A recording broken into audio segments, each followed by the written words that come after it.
Are Prisons Obsolete? Written by Angela Y. Davis, read by Sen Naomi Kirst-Schultz. This is Chapter 4, Part 2, How Gender Structures the Prison System. 30 years ago, around the time of the Attica Uprising and the murder of George Jackson at San Quentin, radical opposition to the prison system identified it as a principal site of state violence and repression. In part as a reaction to the invisibility of women prisoners in this movement, and in part as a consequence of the rising women's liberation movement, specific campaigns developed in defense of the rights of women prisoners.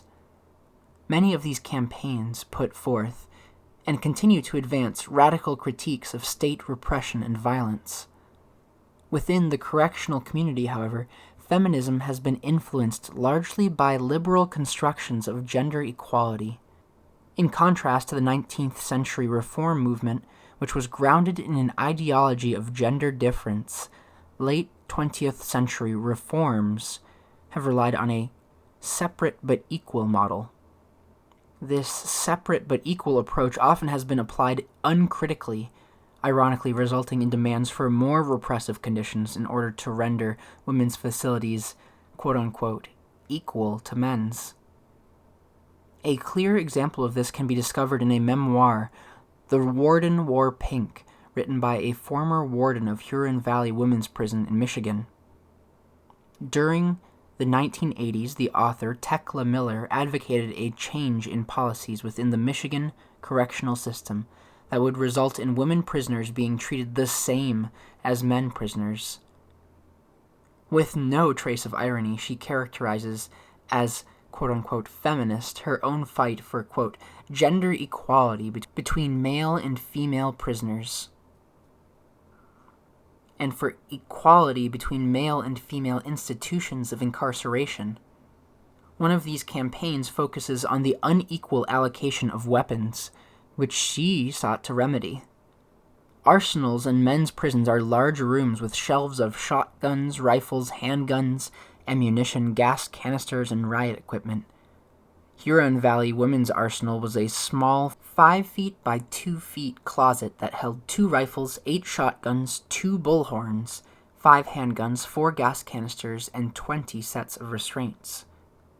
It does not occur to her that a more productive version of feminism would also question the organization of state punishment for men as well, and in my opinion would seriously consider the proposition that the institution as a whole, gendered as it is, calls for the kind of critique that might lead us to consider its abolition. Miller also describes the case of an attempted escape by a woman prisoner. The prisoner climbed over the razor ribbon but was captured after she jumped to the ground on the other side. This escape attempt occasioned a debate about the disparate treatment of men and women escapees. Miller's position was that guards should be instructed to shoot at women just as they were instructed to shoot at men. She argued that parity for women and men prisoners should consist in their equal right to be fired upon by guards. The outcome of the debate, Miller observed, was that, quote, escaping women prisoners in medium or higher security prisons are treated the same way as men. A warning shot is fired. If the prisoner fails to halt and is over the fence, an officer is allowed to shoot to injure. If the officer's life is in danger, the officer can shoot to kill. Paradoxically, demands for parity with men's prisons, instead of creating greater educational, vocational, and health opportunities for women's prisoners, often have led to more repressive conditions for women. This is not only a consequence of deploying liberal, that is, formalistic notions of equality, but of, more dangerous, allowing male prisons to function as the punishment norm. Miller points out that she attempted to prevent a female prisoner, whom she characterizes as a quote-unquote murderer, serving a long term, from participating in graduation ceremonies at the University of Michigan, because male murderers were not given such privileges. Of course, she does not indicate the nature of the woman's murder charges, whether, for instance, she was convicted of killing an abusive partner, as is the case for a substantial number of women convicted of murder. Although Miller did not succeed in preventing the inmate from participating in the commencement, in addition to her cap and gown, the prisoner was made to wear leg chains and handcuffs during the ceremony. This is indeed a bizarre example of feminist demands for equality within the prison system. A widely publicized example of the use of repressive paraphernalia historically associated with the treatment of male prisoners to create a quote-unquote equality for female prisoners was the 1996 decision by Alabama's prison commissioner to establish women's chain gangs. After Alabama became the first state to reinstitute chain gangs. In 1995, then State Corrections Commissioner Ron Jones announced the following year that women would be shackled while they cut grass, picked up trash, or worked a vegetable garden at Julia Tutwiler State Prison for Women. This attempt to institute chain gangs for women was in part a response to lawsuits by male prisoners who charged that male chain gangs discriminated against men by virtue of their gender.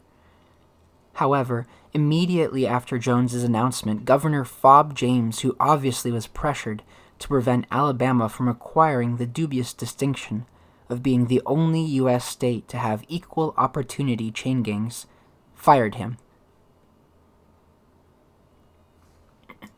Shortly after Alabama's embarrassing flirtation with the possibility of chain gangs for women, Sheriff Joe Arpaio of Maricopa County, Arizona, represented in the media as the toughest sheriff in America, held a press conference to announce that because he was an equal opportunity incarcerator, he was establishing the country's first female chain gang. When the plan was implemented, newspapers throughout the country carried a photograph of chained women cleaning Phoenix's streets.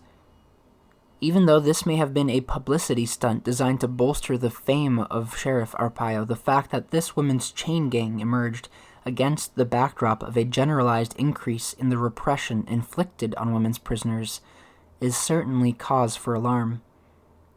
Women's prisons throughout the country increasingly include sections known as security housing units.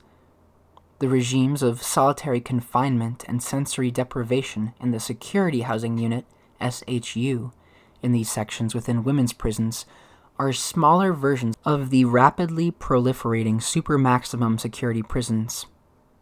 Since the population of women in prison now consists of a majority of women of color, the historical resonances of slavery, colonization, and genocide should not be missed in these images of women in chains and shackles.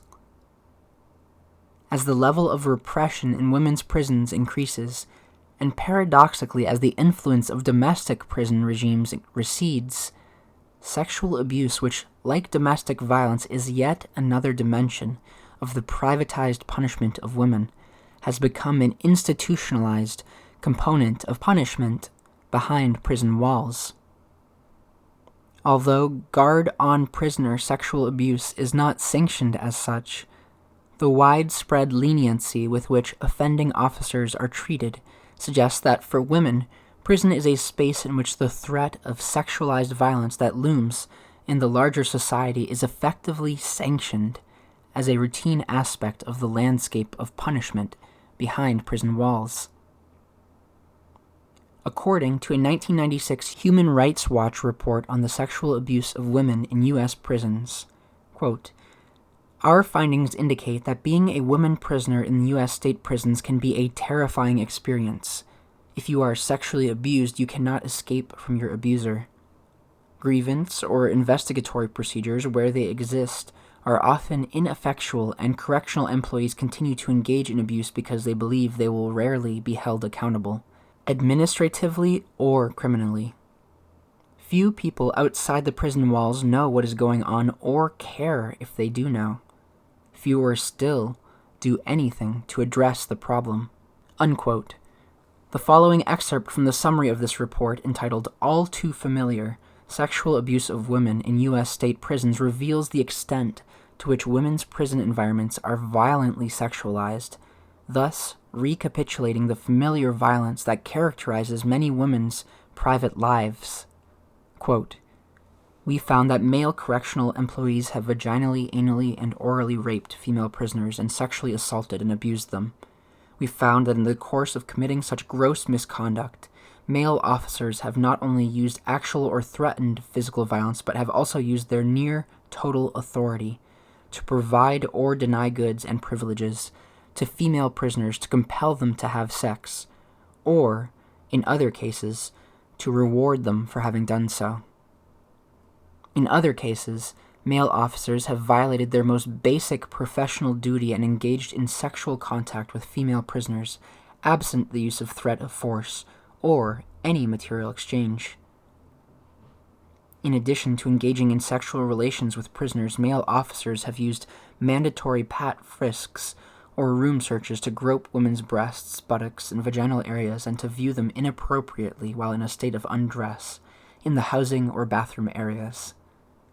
Male correctional officers and staff have also engaged in regular verbal degradation and harassment of female prisoners, thus contributing to a custodial environment in the state prisons for women that is often highly sexualized and excessively hostile." Unquote. The violent sexualization of prison life within women's institutions raises a number of issues that may help us develop further our critique of the prison system.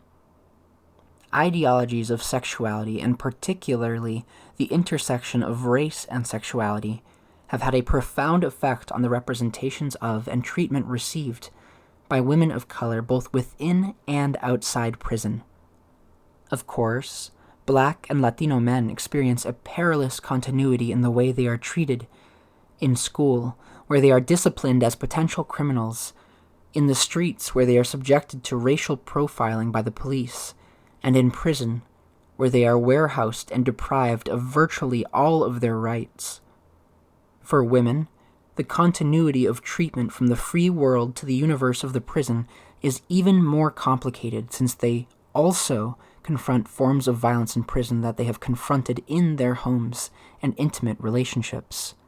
The criminalization of Black and Latina women includes persisting images of hypersexuality that serve to justify sexual assaults against them both in and outside of prison. Such images were vividly rendered in a Nightline television series filmed in November 1999 on location at California's Valley State Prison for Women. Many of the women interviewed by Ted Koppel complained that they received frequent and unnecessary pelvic examinations, including when they visited the doctor with such routine illnesses as colds. In an attempt to justify these examinations, the chief medical officer explained that women prisoners had rare opportunities for quote-unquote male contact, and that they therefore welcomed these superfluous gynecological exams. Although this officer was eventually removed from his position as a result of these comments, his reassignment did little to alter the pervasive vulnerability of imprisoned women to sexual abuse. Studies on female prisons throughout the world indicate that sexual abuse is an abiding, though unacknowledged, form of punishment to which women who have the misfortune of being sent to prison are subjected. This is one aspect of life in prison that women can expect to encounter either directly or indirectly, regardless of the written policies that govern the institution. In June 1998, Radhika Kumaraswamy, the United Nations Special Rapporteur for Violence Against Women, visited federal and state prisons as well as immigration and naturalization detention facilities in New York, Connecticut, New Jersey, Minnesota, Georgia, and California. She was refused permission to visit women's prisons in Michigan, where serious allegations of sexual abuse were pending. In the aftermath of her visits, Kumaraswamy announced that sexual misconduct by prison staff is widespread in American women's prisons.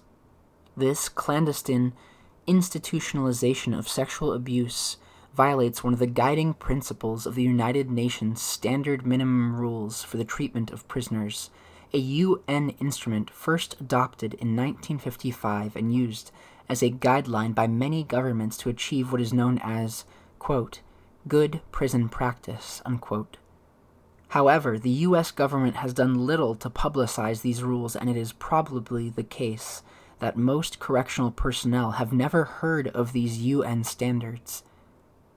According to the standard minimum rules, quote, imprisonment and other measures which result in cutting off an offender from the outside world are afflictive by the very fact of taking from the person the right of self-determination by depriving him of his liberty. Therefore, the prison system shall not, except as incidental to justifiable segregation or the maintenance of discipline, aggravate the suffering inherent in such a situation. Unquote. Sexual abuse is surreptitiously incorporated into one of the most habitual aspects of women's imprisonment, the strip search.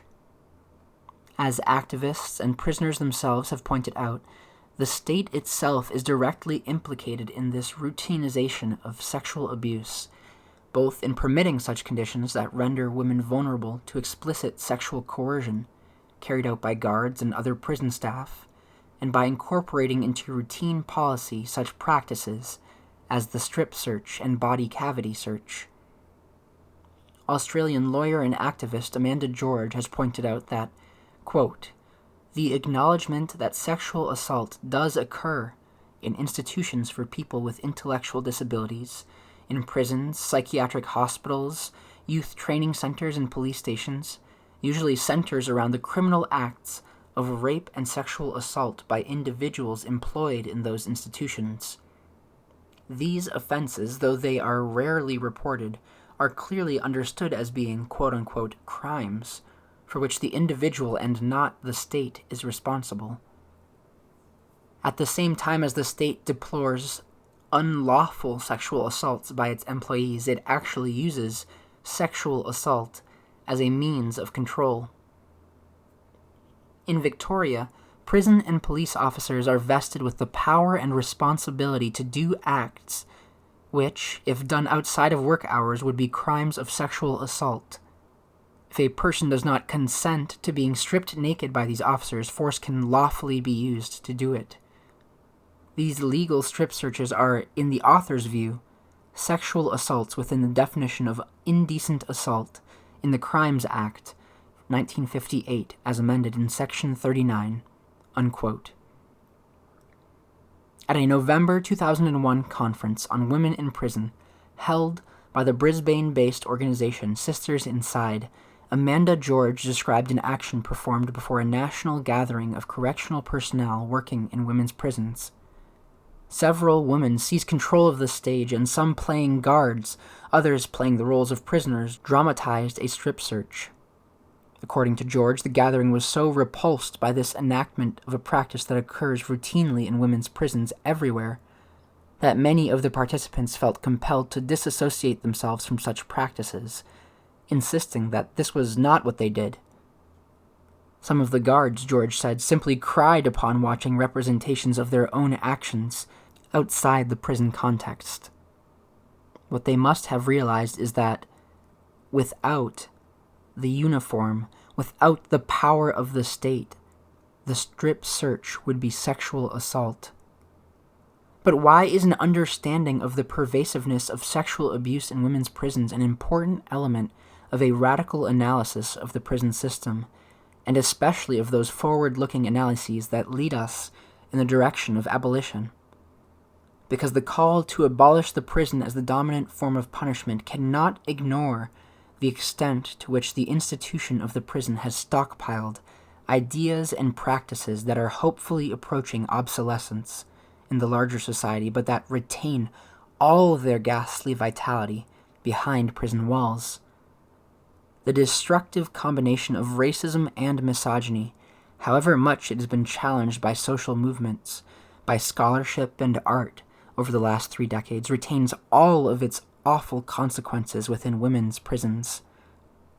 The relatively uncontested presence of sexual abuse in women's prisons is one of many such examples. The increasing evidence of a U.S. prison industrial complex with global resonances leads us to think about the extent to which the many corporations that have acquired an investment in the expansion of the prison system are, like the state, directly implicated in an institution that perpetuates violence against women. This has been Chapter 4, Part 2 of Our Prison's Obsolete, written by Angela Y. Davis and read by Naomi Kirst-Schultz. How Gender Structures the Prison System. Thanks for reading.